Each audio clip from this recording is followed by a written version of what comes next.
Bem-vindo, gente, ao podcast do CHAP, né? Nós estamos inovando agora com essa questão de trazer informação para o paciente através desse podcast que estamos iniciando nesse mês de novembro, né? E hoje temos um convidado muito especial que é meu amigo, Dr. João Thiago. Eu sou André Serravalli, médico cardiologista, diretor do CHAP e da Clivale Mais.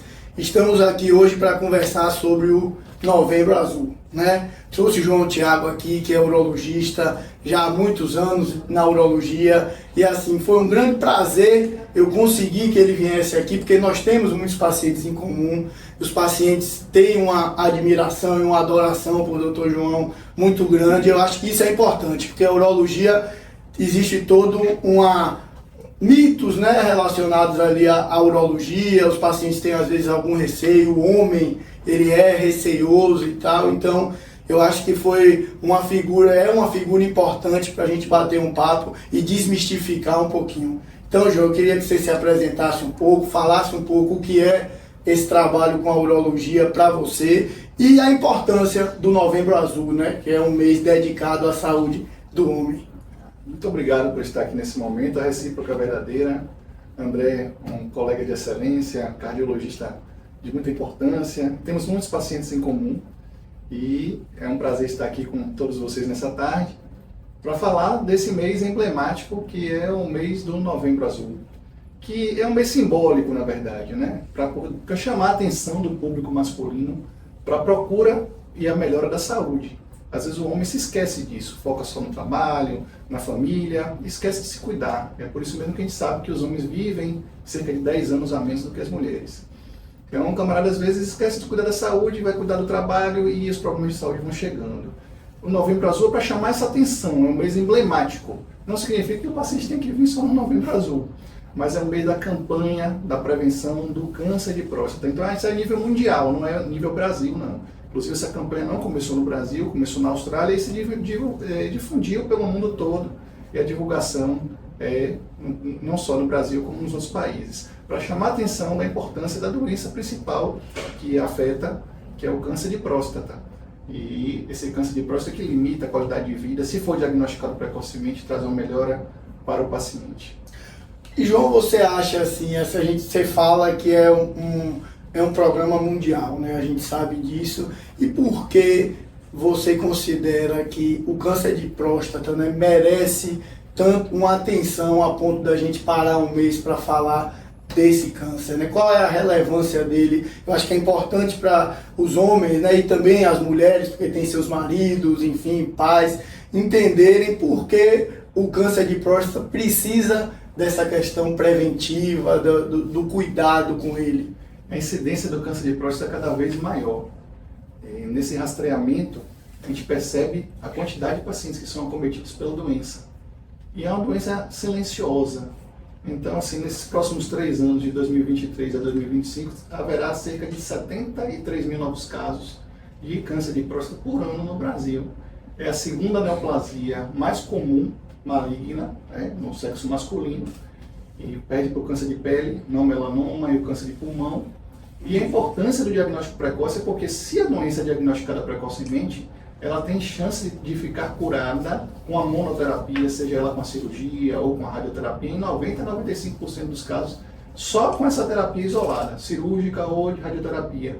Então, a doença às vezes não deixa sintomas no começo. Então, o paciente, quando vem, já pode ter um diagnóstico de uma doença avançada e que vai necessitar de uma terapia multimodal, não só de um tratamento isolado, que aumenta custo, aumenta o gasto para a saúde pública, para o custo do paciente e também para a sua qualidade de vida. Aí você falou sobre trazer o paciente ao consultório. Ainda é um tabu para muitos homens vir ao consultório do urologista, isso vem se desmistificando, né? Cada vez o tabu vem diminuindo, a gente percebe uma procura espontânea cada vez maior. Mas não é incomum o paciente vir ao consultório, aqui na Clivale, por exemplo, e quando você abre a porta, ele vem, tenta chegar e a esposa vem junto. A gente sabe que tem alguém ali que marcou aquela consulta. Apesar desse tabu estar diminuindo, sempre tem uma companheira que marcou a consulta, ou a filha que marcou a consulta. A preocupação sobre a saúde masculina é para a família toda. Isso é bacana a gente tocar nesse assunto, porque a gente, quando puxa a estatística, né, CHAP ou a estatística Clivale, a gente percebe que a maioria dos nossos atendimentos, cerca de quase 70% dos nossos atendimentos são mulheres, porque o homem ele tem assim, essa falta de iniciativa, né? Então é bacana a gente poder explicar e desmistificar isso. Então eu separei também algumas perguntas aqui de usuários, de pacientes nossos, até para a gente tocar em alguns assuntos que são sensíveis na urologia, né? Então o paciente ele pergunta aqui: doutor, o toque retal ainda é necessário? Não existe nada mais moderno que a gente pudesse fazer para não ser submetido ao toque retal? Sim, existe, mas a gente tem que pensar no que é o rastreamento. O rastreamento da doença ele tem que ser feito por métodos baratos de custo. Então o toque digital da próstata é algo indolor, rápido, você demora 5 a 10 segundos às vezes para fazer um toque retal bem feito. Você vai usar o quê? Uma luva, um lubrificante e um exame à beira do consultório. Então esse exame já permite diagnosticar se aquela próstata tem uma alteração textural, se tem um componente sólido, o tamanho da próstata, é uma estimativa que a gente tem de acordo com a parametrização. Então esses parâmetros são parâmetros importantes para o urologista. O PSA, que a gente vai falar um pouco depois, também é um outro parâmetro, mas em termos de rastreamento de população mundial, você tem que ter recursos baratos. Então o recurso barato é o exame digital e o PSA, e um não exclui o outro. Mas a resposta é sim, existe um método mais moderno hoje em dia, que é confiável, que é a ressonância nuclear magnética multiparamétrica da próstata, que tem a Clivale e possui esse exame. Mas esse exame a gente reserva, às vezes, para um paciente que a gente tem uma dúvida sobre o toque retal, se aquele PSA está aumentado e é decorrente mesmo de uma doença maligna ou não. Porque pensemos em estatística mundial, quanto custaria fazer uma ressonância por homem acima dos 50 anos em termos de rastreamento? Esse rastreamento já foi questionado, não sei se a gente já leu a respeito disso, se você já leu. Não. Então os Estados Unidos passou um tempo sem fazer rastreamento, porque os sistemas de saúde pública de lá disseram que o rastreamento ativo do homem procurar o urologista sem ter passado talvez por um clínico generalista ou sem ter um sintoma, aumentava o custo e aumentava o diagnóstico de doenças da próstata de forma inicial. Porque a doença da próstata ela tem uma progressão, ela é lenta. Então quando você pega um homem com uma doença muito inicial, que faz uma biópsia, que tem pouca quantidade de doença ativa, a gente pode fazer uma vigilância desse paciente sem tratar inicialmente a doença. Ele tem um diagnóstico de malignidade, mas você ainda vai acompanhar porque a doença era inofensiva. Então, interpretando isso, o órgão de saúde americano público achou que o rastreamento era desnecessário. Aí foi uma catástrofe. Cerca de 3 a 5 anos depois, o que se viu foi o aumento do diagnóstico das doenças mais invasivas, o que aumentou ainda mais o custo, porque a terapêutica inicial era monoterapia, ou cirurgia, ou radioterapia, e aí você passa a aumentar o custo com hormonioterapia, com quimioterapia. Então, o rastreamento mostrou-se importante. Aqui no Brasil já é uma corrente também defendendo não se fazer rastreamento de câncer de próstata. Agora veja que tragédia isso pode gerar. Porque se você diagnostica precocemente e está na mão de um bom especialista, um urologista ou um oncologista, ele não vai te indicar nada agressivo, ele vai apenas estratificar seu risco, fazer uma vigilância ativa. Então o rastreamento é importante. Já se mostrou, já se provou que não fazer rastreamento de câncer de próstata é um problema. Então, mas a resposta é sim. O método menos invasivo tem ressonância da próstata. Pode ser feita? Pode. E quanto será o custo disso? E ao mesmo tempo que isso demora. Uma ressonância da próstata demora 30, 40 minutos. É inviável do ponto de vista de saúde pública. Mas a resposta é sim.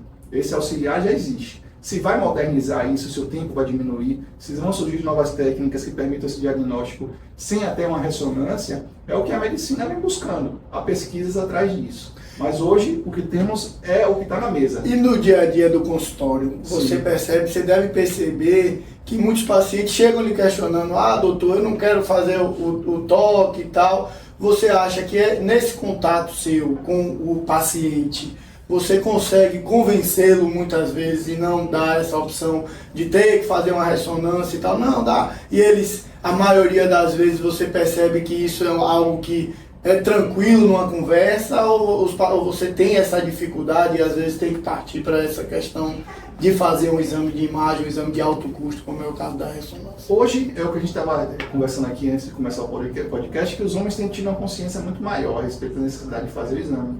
Mas sempre tem aquele camarada que é exceção. Que ele né? não quer. E aí eu sempre cito para ele o exemplo. Ele vem com PSA lá, um PSA normal para um homem de 48 anos, 50 anos, um PSA de 0,9, 1 nanograma por decilitro.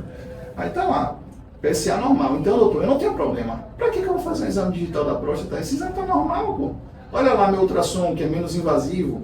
Eu fiz um ultrassom transabdominal da próstata e estou com PSA. Para que você quer me examinar?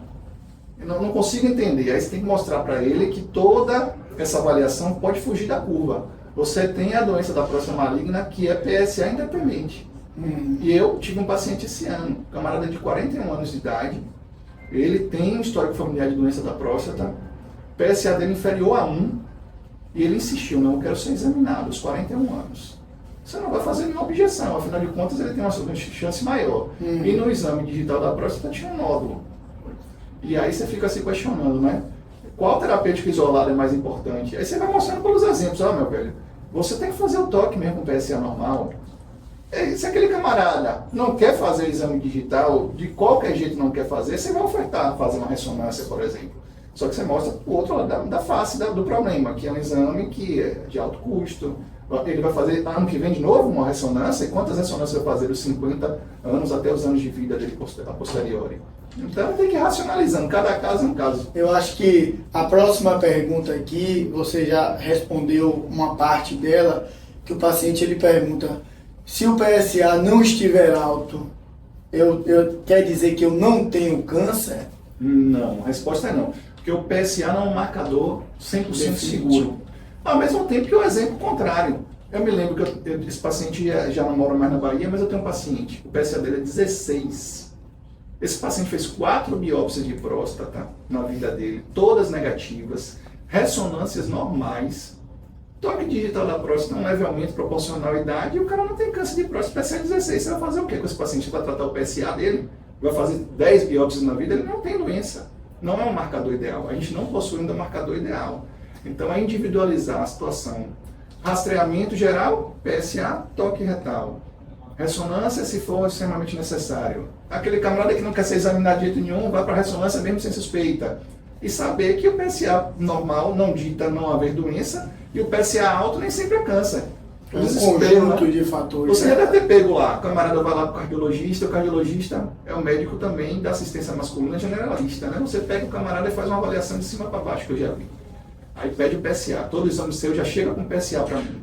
E quantos PSA você já pegou lá alterado, que vem, e que a gente investiga e faz biópsia, e o cara não tem nada. E já bate aquele desespero só porque tem um PSA alterado. Então, não é assim, tem que fazer uma avaliação individualizada. E isso que, assim, os pacientes, eles têm essa ânsia de dizer, eu quero fazer esse exame para saber se eu tenho ou não. Infelizmente, a gente sabe que a medicina não é assim. Não é assim, porque são são um conjunto de fatores. Então, por isso a importância de vir ao profissional, de conversar, de entender qual é a melhor forma da gente investigar. Então, isso é uma coisa que se aplica à urologia, se aplica à cardiologia. Então, hoje eu recebi uma paciente também, a paciente com 30 e poucos anos. Doutor, eu vi aqui na internet que eu quero fazer uma ressonância cardíaca, uma angiotomografia de coronárias.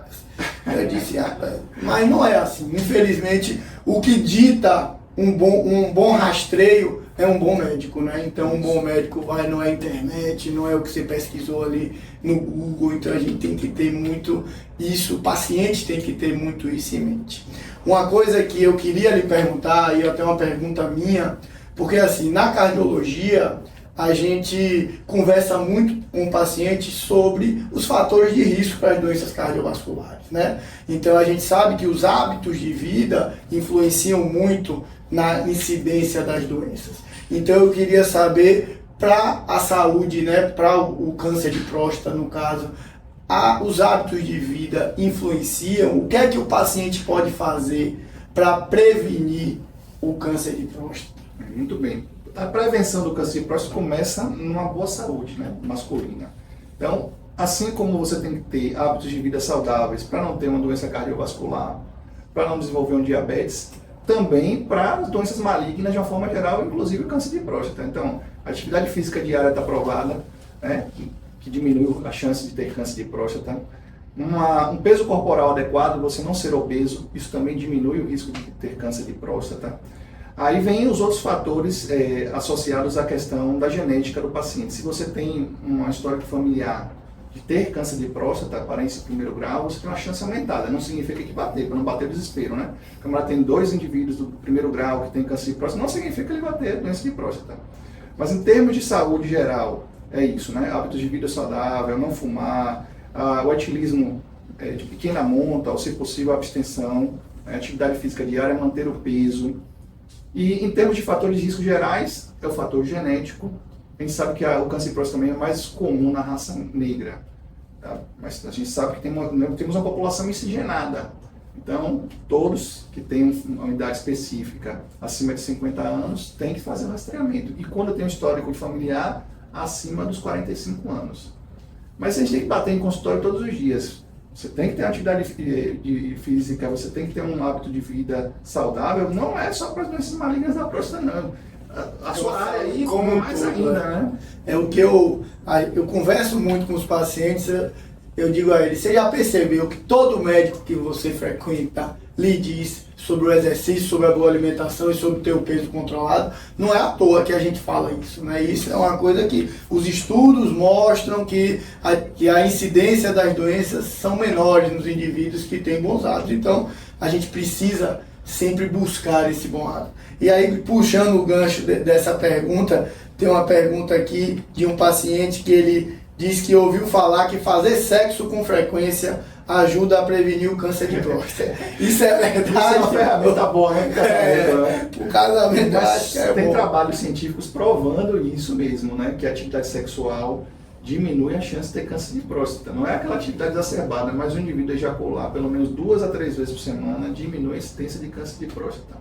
Esses trabalhos que a gente que vê são trabalhos que são curiosos e que a população acaba chegando ao ouvido da população. E alguns pacientes, curiosamente, vão ao consultório com a esposa já para poder apertar a esposa, para a esposa comparecer. Mas realmente, isso é verdade, não é um mito não, é verdade, está provado cientificamente e há trabalhos que provam isso. Então a esposa pode salvar a vida do homem. Exatamente, é um bom argumento.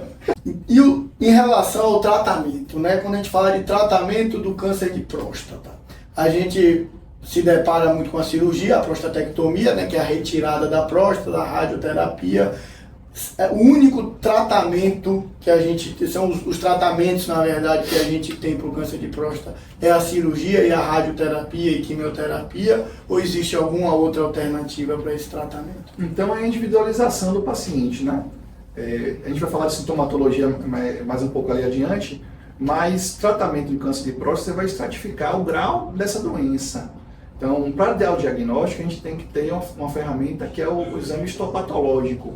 A gente tem que chegar lá no paciente que tem a suspeição, ou porque o PSA subiu, ou porque tem um nódulo na próstata, e a ressonância mostrou também o nódulo suspeito, e aí a gente vai partir para a biópsia de próstata. Aí vem o diagnóstico histopatológico, as células ali que são analisadas vão ter um grau de agressividade. E a gente vai classificar esse paciente em baixo risco, risco intermediário ou alto risco.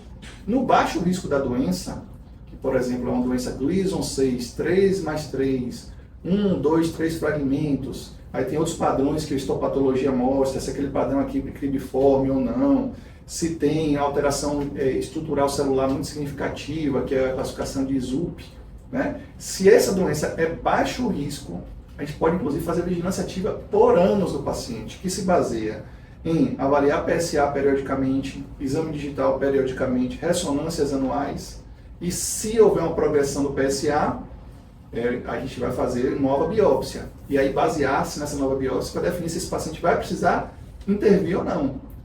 Então há pacientes que ficam em vigilância ativa por anos. Eu tenho paciente com vigilância ativa com doença de baixo risco por 5 a 7 anos. Isso impacta na qualidade urinária e sexual do homem, porque se você pega uma doença que era de baixo risco de progressão, baixo risco de agressividade, e você não trata de uma forma inicial, você preservou a qualidade urinária e sexual desse homem por mais anos. Então, se a doença já é uma doença de risco intermediário, de alto risco, você tem que traçar uma estratégia de tratamento. Essa doença de risco intermediário e de alto risco, normalmente a gente é tratado ou com radioterapia ou com cirurgia. Aí falando sobre a radioterapia antigamente era um grande mito, porque a radioterapia era muito destrutiva, acometia o paciente com sintomas colaterais, né? afetava a bexiga, podendo causar irritabilidade na bexiga, sangramento urinário, aumento da frequência urinária. Hoje a radioterapia se tornou muito moderna, com a radioterapia multimodal, e essa radioterapia diminui a incidência de efeitos colaterais. Então, é uma opção de tratamento. Quando o paciente já tem, por exemplo, um alto risco cirúrgico, cardiológico, ou pela idade, ou que ele não quer operar, é uma opção de tratamento. A gente só faz a ressalva para esse paciente que vai fazer uma radioterapia, e aí vamos falar que a gente fala isso porque é cirurgião e não é realidade, é que se você, depois de fazer uma radioterapia num doente que tinha uma doença de risco intermediário, e ele apresentar uma recidiva dessa doença, para você resgatá-lo com cirurgia, trazer esse paciente para a cirurgia, se torna muito mais difícil. Então, o que é resgatar um paciente pós-radioterapia? É aquele camarada que foi fazer o tratamento radioterápico, que ele não é invasivo. De uma forma inicial, é a aplicação de raio-x em cima da próstata, através de exames de imagem, localiza-se a próstata, né, faz uma análise tomográfica e delimita que aquela área tem que ser tratada. Então, o feixe de raio-x vai incidir sobre a pele, músculo, passa pela bexiga, até a próstata, destruindo o tecido maligno, inevitavelmente tecidos ao redor adjacentes, como o reto, também são acometidos. Os efeitos colaterais hoje existem, né? Mas são mínimos. Esse paciente ali, se um dia o PSA voltar a subir, ou se nos exames de estadiamento, como o PET, PSMA, que é um exame muito mais específico, mostrarem que a doença retornou, você pode tratar com cirurgia. Mas lembre que você vai tratar esse paciente que já sofreu a irradiação e aqueles tecidos estão mais aderidos. Então tem mais dificuldade para você tratá-lo e às vezes a preservação da função sexual e urinária se torna muito mais difícil. Mas a radioterapia é uma ferramenta, a radioterapia conformacional. Falei multimodal, mas é radioterapia conformacional. É uma opção, né? A cirurgia, ela evoluiu muito com os anos. Então, antigamente, a gente fazia cirurgia aberta, apenas. O que é cirurgia aberta, para o público entender? É fazer o corte. Ou o corte desde o umbigo até o púbis, ou um corte transversal, igual um corte de cesariana, e abria tecido por tecido, chegava na próstata, e aí tirava a glândula prostática e fazia a união entre a uretra e a bexiga. Como a próstata é uma glândula muito pequena, localizada num espaço muito restrito, a dificuldade que a gente sempre teve para fazer a preservação do feixe vasculonervoso, que é responsável pela ereção do homem, e do esfíncter urinário, para o paciente voltar a ter a continência urinária pós-cirurgia. Então, a gente foi evoluindo com a cirurgia minimamente invasiva, e aí passou-se a operar com o método laparoscópico. E o que é laparoscopia? É fazer uma pequena punção no abdômen do paciente, a nível da cicatriz umbilical, insuflar o abdômen com CO2, e aí passar pequenas câmerazinhas, uma câmera e pequenos orifícios para onde a gente introduz as pinças e operar com magnificação, aumentar a imagem. É como você pegar o celular e dar um zoom. Aí você vai ver as estruturas com mais delicadeza, aí você vai preservar com mais qualidade o tecido. Quem opera laparoscopia tem que saber fazer cirurgia aberta. Se quebrar o aparelho, você tem que estar com cirurgia aberta. Por que a gente explica isso? Porque logo depois, anos depois, veio a cirurgia robótica. E aí esse robô surgiu para melhorar a qualidade e a destreza da cirurgia, do cirurgião. Hoje, a nível mundial, praticamente não se opera nos Estados Unidos e na Europa cirurgia de prostatectomia radical para tratamento de câncer da forma aberta ou laparoscópica. Então, os cirurgiões já aprendem a operar no robô. Como uma cirurgia de pouca acessibilidade pelos custos e gastos que existem, no Brasil a gente tem um contexto hoje de ter ainda a cirurgia aberta, cirurgia laparoscópica e cirurgia robótica. E o bom cirurgião tem que saber ofertar as três coisas ao paciente, porque vai ter aquele paciente que só tem acesso à cirurgia aberta, outro só tem acesso à laparoscópica e o outro que só vai ter o padrão ouro, que é a robótica. E aí o robô não é o robô que vai te operar. Quem vai te operar é o cirurgião. Ele faz os mesmos acessos da laparoscopia e passa os braços dentro da ferramenta robótica para o abdômen do paciente. E aí tem que ter 2 cirurgiões sempre, um de campo e um que vai sentar depois num console, que é um equipamento, né, que a gente consegue enxergar com magnificação e visão 3D, tridimensional. Então, quando você senta no console e enxerga o abdômen do paciente, é como se você estivesse vendo aqui a olho nu. A diferença é que quando você trabalha com as pinças do aparelho robótico no abdômen, você tem uma manipulação 360 graus da mão, né, da mão robótica, do braço robótico, que a mão humana não faz o movimento 360, faz um pouco mais do que 180. O cirurgião, bem treinado, ele pouco treme. Com a cirurgia robótica não há tremor, é zero tremor. E isso influencia também na preservação do feixe vascular-nervoso. Além disso, a ferramenta robótica permite a dissecção mais cuidadosa, meticulosa. Aí aumentou a recuperação do paciente em termos de efetividade da continência urinária e da potência sexual. Por isso, quando se fala em cirurgia hoje, o padrão ouro é cirurgia robótica. Se o paciente puder chegar a esse tratamento, é a melhor coisa que há. Aquele paciente que já tem um alto risco, você vai operar esse paciente, mas já vai avisar ele.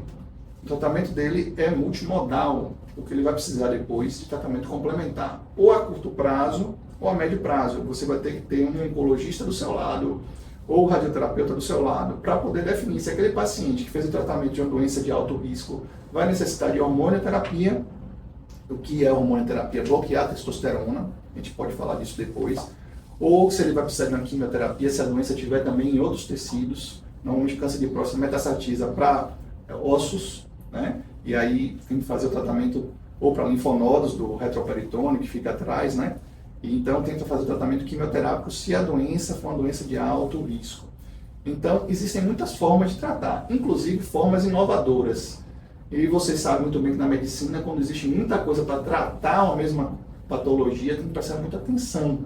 Então há coisas que são efetivas, mas para casos muito selecionados. Por exemplo, a energia de alta frequência, o HIFU, que é a aplicação de energia de alta frequência para tratar nódulos isolados. Aí muitos pacientes que leem muito já chegam, e aí o HIFU como é?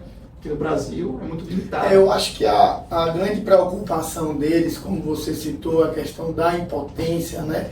Então é uma coisa que, inclusive nas perguntas aqui, eles trazem isso também. Se eu fizer a cirurgia da próstata, eu vou ficar impotente? Então você já explicou um pouco sobre isso. E hoje qual é essa incidência? Eu sei que varia, obviamente, de acordo com vamos dizer, o estágio, né, da neoplasia.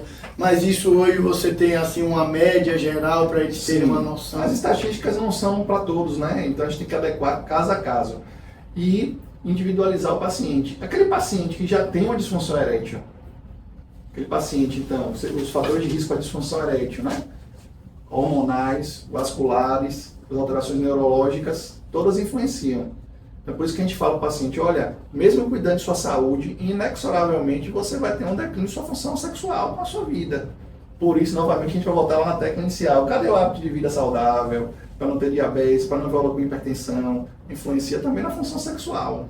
Então, chega ali, a um indivíduo com idade de 50 anos, 60, 70 anos, ele já tem um declínio de sua função sexual. E vai partir para cirurgia prostática. Ele vai manter a função sexual dele ou não, vai depender do contexto que você acha no intraoperatório, do tipo de preservação que foi feita, até da própria doença, como você citou. Se a doença é muito agressiva, ele vai haver um maior prejuízo. É menos agressiva, um menor prejuízo. Mas essas incidências melhoraram. Por exemplo, a taxa de incidência de disfunção erétil com a cirurgia robótica é menos de 3%, 3 a 5%. Você não vai prometer isso ao paciente, você vai falar que essas são as estatísticas e que você vai fazer de tudo para chegar lá. Se vai recuperar ou não, depende do paciente. Aí também vem o fator tempo, não é de forma imediata. Mas XYZ foi de forma imediata. Contextualize que você é um indivíduo diferente de XYZ. Se você recuperar de forma mais precoce, ótimo para o cirurgião, ótimo para você.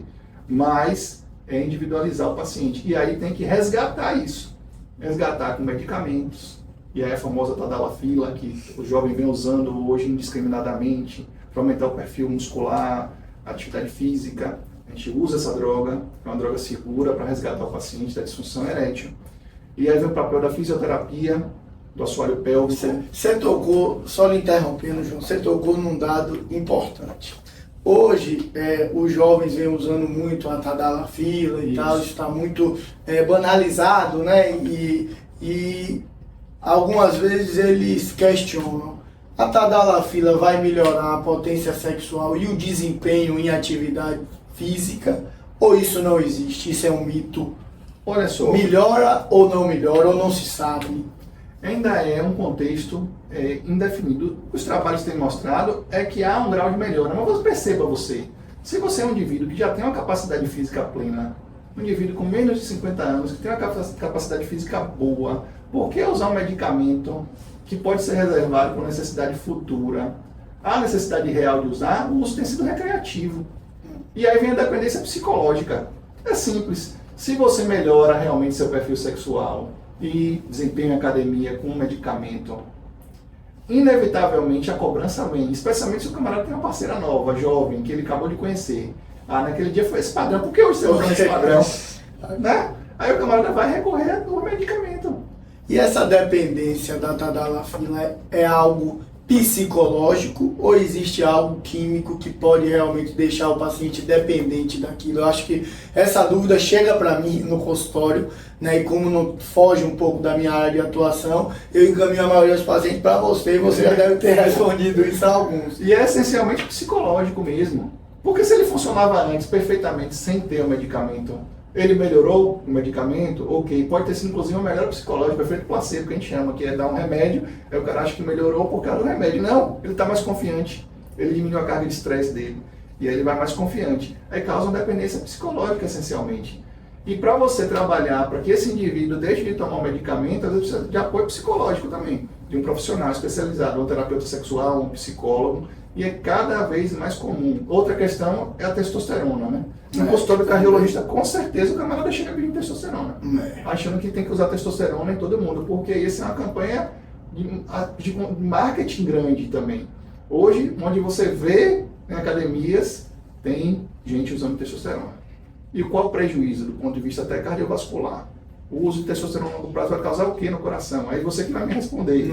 Não dá prejuízo isso? Eu tenho uma grande dificuldade hoje, inclusive como houve essa banalização também do uso dos hormônios. Antigamente todo mundo vai tomar bomba, né? Falava assim, tomar uma bomba, tá? Hoje em dia é reposição hormonal. Então hoje criou-se ali a medicina, uma parte da medicina está indo muito para esse lado. Eu acho que a reposição hormonal, eu sempre falo com os pacientes que existem sim as indicações, exatamente. Só que hoje é uma banalização da indicação. Por quê?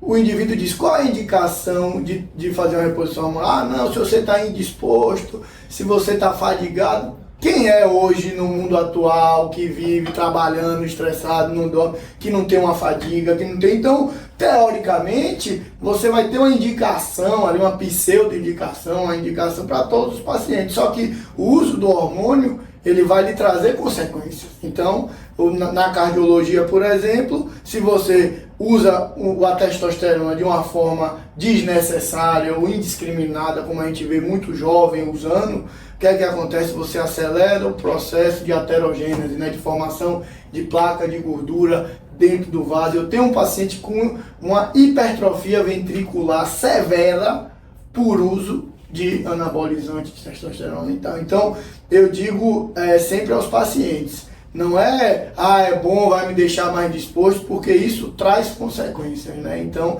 para a gente fazer uma reposição hormonal, isso tem que ser muito bem indicado. Criteriosa, né? Há necessidade mesmo, a andropausa existe, mas a parcela dos homens que vão ter andropausa verdadeira é menos de 5% dos homens, ao contrário das mulheres, que inevitavelmente já nascem com todos os seus folículos ovarianos, e a partir ali da menarca que a mulher vai menstruar, ela vai mensalmente dispensando esses folículos. Quando atinge uma idade específica, que esses folículos já não existem em grande quantidade, inevitavelmente o estrogênio e a progesterona vão ter declínio na mulher. No homem não, nem sempre existe isso. Então, essa reposição individualizada da mulher que a ginecologista faz, vai acontecer em todas as mulheres, e aí vai definir se ela pode ou não usar o medicamento com a ginecologia, de acordo com critérios que existem para a ginecologia. No homem, não vai acontecer em boa parcela dos homens. Você pega, às vezes, um indivíduo com inibição periférica de testosterona, obesidade, vamos voltar para o ponto básico, esteatose hepática, o FSH está bloqueado, o testículo não funciona. O FSH é produzido lá no cérebro, hormônio folículo estimulante, ele vai atuar lá no testículo, nas células que produzem testosterona, Sertoli e Leydig, aí vão estar lá, espermatogênese, produção de espermatozoide e testosterona, 95% é produzido no testículo. Se você pega esse FSH com sua gordura hepática ou visceral no intestino, no aumento, e inibe o FSH, simplesmente ele não vai atuar no testículo. Aí chega o cara obeso, cansado, sedentário, inefetivo do ponto de vista sexual, e que ele quer tomar o quê? Testosterona. Ele vai parar de tomar quando? Desse jeito? Nunca. E aí vai desenvolvendo dependência e pode ter efeitos colaterais. Então é individualizar. Aí muitos jovens chegam com testosterona baixa dessa forma e não querem fazer uma avaliação cardiologista, não querem fazer uma avaliação com endócrino, querem direto ao ponto, ao imediatismo, é que a gente vê. E aí vão se dar mal. Né? Além disso, apesar de que há essa questão mítica aí de que a testosterona causa um anti-envelhecimento e que diminui até a trabalhos que mostram que a testosterona diminui o risco de câncer de próstata. Mas não é bem assim, porque se você está programado geneticamente para ter um câncer de próstata aos 70 anos e começa a tomar testosterona aos 45, você vai antecipar seu risco de câncer de próstata, que é o nosso tema da palestra hoje. Então, é individualizar, não é para todos os casos. Você tem que passar pelo endócrino, tem que passar pelo cardio, tem que passar pelo uro e vai sim tomar testosterona, uma parcela da população, mas é aquela parcela específica, não é para todo mundo não. Né? E aí eu fico preocupado justamente com isso, com os efeitos colaterais que essa população jovem vem tendo. E cada vez mais você abre no Instagram, tem lá um camarada fisiculturista, e aí esses atletas de alto rendimento, eles usam testosterona mesmo. Não tem como você virar rambão, todo muscular e definido, queimar toda a sua gordura corporal sem tomar o hormônio. Isso é uma questão desportiva. Não vou dizer se isso é certo ou errado. Mas todo dia você abre o Instagram, tem um fisiculturista que faleceu aos 35, 33, 34 anos. Por que ele falece? Está explicado aqui do ponto de vista cardiovascular. Com certeza. Eu acho que hoje, quando a gente fala em nível de testosterona sérico ali, a gente vê que a variação da normalidade é muito grande. Por que é muito grande? Porque os indivíduos são muito diferentes. Não é por nada. Tem um indivíduo que ele vai ter uma testosterona de 300, bem, tá ótimo. E tem um indivíduo que tem a de 700 e tá bem. Mas eu tenho a de 300, então se o normal é até 800, eu vou tomar para ficar ali 700 e pouco. Então, vendem muito isso e a gente sabe que esse intervalo de normalidade é tão grande porque indivíduos normais podem ter testosterona muito distintas. Então a gente precisa quebrar um pouquinho isso e frear, porque o problema a gente está plantando para o futuro, né? Então eu acho que em relação à parte hormonal, a gente nunca pode se basear só naquele valor que a gente vê ali no exame de laboratório. Exatamente. Assim, outra coisa, doutor João, que a gente precisa falar aqui é a questão dos sintomas, né? Eu não sinto nada, eu preciso fazer o exame, eu posso ter câncer de próstata sem sentir nada. Qual o sintoma do câncer de próstata? E quando ele aparece? Né? Eu acho que isso é uma coisa que a gente precisa tratar. Exatamente. A próstata, na verdade, é uma glândula muito pequenininha que está localizada lá na região pélvica. Aí ela tem essa responsabilidade sobre a função reprodutiva do homem e tem uma influência na questão sexual. Então a próstata não é totalmente desprezível, né? Mas então, quando chega aos 40 anos, ela começa a crescer. Há homens que têm o grande privilégio de não ter esse crescimento da próstata. Mas quando ela começa a crescer, ela comprime o canal da uretra e aí dá uma diminuição da força do jato urinário, dificuldade para esvaziar a bexiga, às vezes levanta mais vezes à noite para poder fazer xixi. Aí são sintomas de esvaziamento. Às vezes o paciente tem uma urgência miccional, que é o quê? Tem que sair correndo para ir no banheiro, tocou em água, a bexiga não tá tão cheia, a bexiga é um reservatório, cabe de 400 a 600 ml. Aí vamos lá, ela vai enchendo, dá 100 a 150 ml, aí tem primeiro desejo miccional, o cérebro nem manda o comando, a resposta para você urinar. Aí dá 250, 200, opa, tem alguma coisa lá, você está trabalhando, fazendo outra coisa, você não está nem ligado nisso. Aí 350, 400, aumenta o desejo de forma intensa. Esse é o mecanismo fisiológico da micção. Aí você vai no banheiro, relaxa o esfíncter, vai lá e urina. Pronto. Quando o indivíduo tem a urgência miccional, causada por uma compressão da próstata na uretra e irritando a bexiga, tem 100 ml na bexiga e ele quer urinar. E aí torna uma questão de qualidade de vida ruim, porque ele vai levantar mais vezes à noite. Ele vai diminuir a produtividade dele no trabalho. Então esses sintomas já são sintomas de armazenamento. E isso aí leva às vezes até incontinência urinária, gotejar e pingar na cueca. Esses sintomas que eu citei são sintomas também da doença benigna da próstata, que a próstata a partir dos 40 anos começa a crescer. Mas a doença maligna só vai dar esses sintomas que eu citei associados a um outro, que é o sangramento urinário, que é a hematúria, numa fase avançada da doença. Aí é o perigo. Aí o camarada tá lá com 55 anos de idade, não sente nada e bate no peito, eu sou tigrão, eu não tenho nada na próstata. Fala lá, fulano tá urinando toda hora, não urina toda hora, então eu não tenho nada. Aí é que eu esparro, porque esse cara já pode ter uma doença, inclusive, de alto risco. É aquela doença que eu falei que vai precisar de tratamento com várias formas de terapia. E quando ele vai para o diagnóstico, já é um diagnóstico avançado, ele não vai ficar curado só com cirurgia, ele vai ter que fazer outras formas de tratamento. Então, a resposta é, a doença maligna da próstata é insidiosa e pode abrir o quadro, às vezes, num doente até metastático. Se não fosse por isso, a gente não fazia tanta essa conscientização de que tem que ir, vai lá, o diagnóstico precoce, vai lhe trazer a cura. E aí, às vezes, o cara só vai procurar quando já é inevitável um tratamento mais agressivo. Eu tive uma experiência na família, né? Meu avô, por exemplo, era esse paciente tigrão que não aceitava ir para o urologista, não aceitava fazer o exame. Quando ele diagnosticou com a hematúria, né, com sangue na urina, quando foi, estava com metástase óssea já, e aí ele fez o tratamento que podia fazer, mas com 2 anos ele veio a falecer. Então, talvez se ele tivesse, isso foi aos 70 anos, se ele tivesse vindo fazendo a prevenção dele desde os 45, dos 50, ele estaria até hoje aqui conosco. Então, eu acho que a gente precisa desmistificar, quebrar isso, porque infelizmente a doença da próstata, ela não começou, ela já tem sintoma, então a gente precisa ir atrás dela, né? Então eu tenho esse exemplo em casa e acredito que muitas pessoas tenham isso e a gente precisa de fato se conscientizar que não adianta esperar o sintoma, ou seja, diante de tudo que o Dr. João falou, o sintoma é algo que a gente não deve esperar. Se você tiver com sintoma de urgência urinária, já é algo para chamar sua atenção e você procurar o médico, mas você não vai esperar isso acontecer. Não esperar o tempo ruim, como o pessoal diz, né? O ditado popular, né? Esperar o tempo ruim não vai não. Não vai. Tem que ir no médico, Exatamente. fazer assistência. Então eu acho, João, que a gente já se estendeu um pouquinho aqui, eu acho que foi bacana, a gente teria o dia inteiro realmente para conversar sobre câncer de próstata, mas eu acho que deu para a gente conscientizar, né, a pessoa da importância do Novembro Azul, da importância do cuidado com a próstata. Então eu queria que você finalizasse aqui dando um conselho, né, um conselho de médico amigo que eu sei que você é. Queria que você também expusesse onde você trabalha, onde você atende, onde podem lhe encontrar, que eu acho que você é uma pessoa de referência, né, na urologia. Eu acho que os pacientes vão ter a oportunidade de lhe encontrar e de ser cuidados e tratados por você. Então eu queria ouvir esse conselho seu aos pacientes e saber também onde é que eles podem lhe encontrar. Muito obrigado.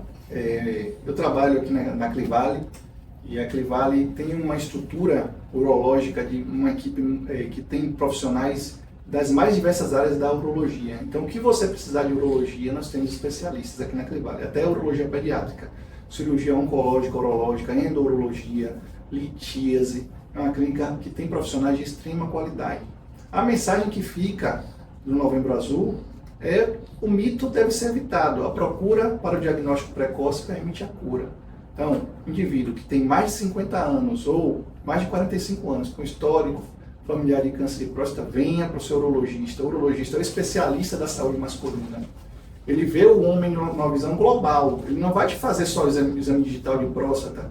Ele vai te analisar de uma forma geral. Se houver uma alteração metabólica, vai te encaminhar para o endocrinologista, vai te encaminhar para o cardiologista. Então, é como se você estivesse fazendo check-up de sua saúde através de uma porta de entrada que é o urologista. Eu sempre cito, um homem acima dos 50 anos tem que ter um cardiologista para chamar de amigo, um urologista para chamar de seu. E a partir dali, se ele necessitar de outros especialistas, numa clínica como essa que é a Clivale, há diversas especialidades, é uma clínica de muitas especialidades capaz de cuidar de sua saúde. Então não deixe de vir ao urologista. Cuide de sua saúde e estamos aqui para beneficiá-los. Com certeza, eu lhe agradeço a participação, né? Eu acho que a gente está construindo esse podcast justamente para conscientizar os nossos pacientes da importância. A gente abre um caminho aqui também, que é uma vertente desse podcast, que é o CHAP, que é a nossa plataforma, onde a gente procura disponibilizar profissionais tão competentes, né, como é o seu caso, para que o paciente, aquele que não tem um plano de saúde, que precisa se cuidar. Eu costumo brincar com meus pacientes que quem não tem um plano de saúde precisa se cuidar até mais, porque na hora que precisar de uma unidade hospitalar, de uma coisa, é tudo muito mais difícil. Então a prevenção é o melhor caminho sempre. E a gente traz o CHAP justamente com essa filosofia de prevenir, de ter acesso a médicos de qualidade, por um preço justo, um preço acessível. Então a gente está construindo tudo isso visando sempre o nosso paciente, o cuidado, e a prevenção é sempre o melhor caminho, seja na cardiologia, seja na urologia, na ginecologia. Então vamos se prevenir. Então um abraço a todos e uma boa tarde. Um abraço a todos. Muito obrigado.